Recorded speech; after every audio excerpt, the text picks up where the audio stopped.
When you are using a shooting board to create a joint, you want to have two perfect surfaces. Now, this is both much easier than you think.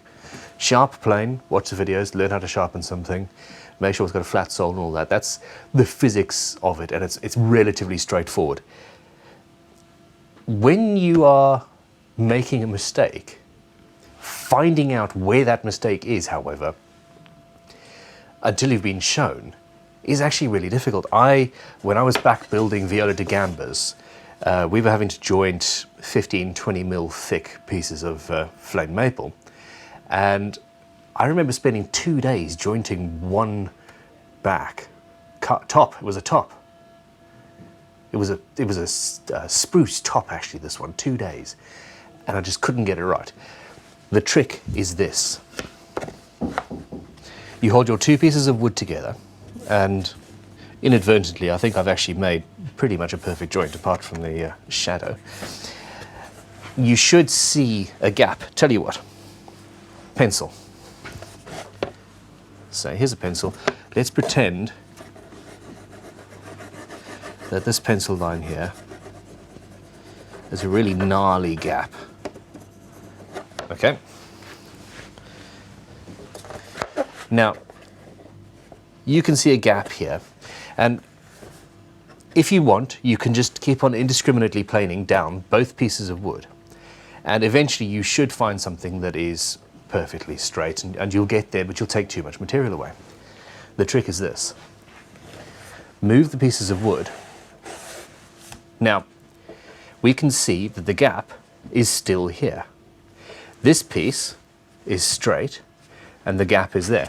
If we moved it like this, the gap disappears, and it proves that the gap was in this part of the wood. Do that one last time. Oh, I sound just like a real teacher. Here we have it. You can see that there's a gap. You don't know where it is. If we move this piece of wood, assuming that this is straight, which it is, and you can still see a gap, that means that the gap is in this piece of wood. If you move it the other way, and your gap disappears, that means that this is still straight.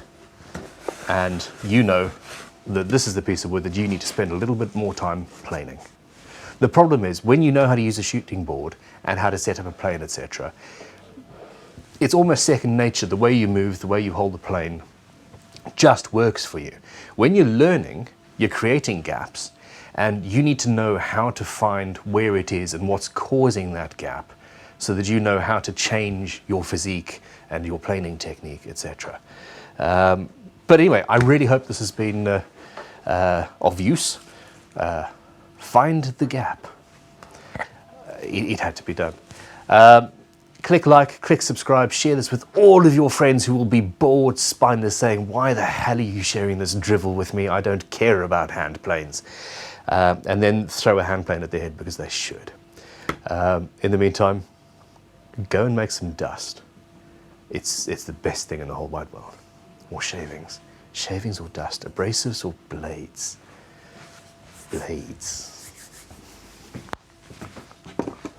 Go. Cool. Blades. Blades.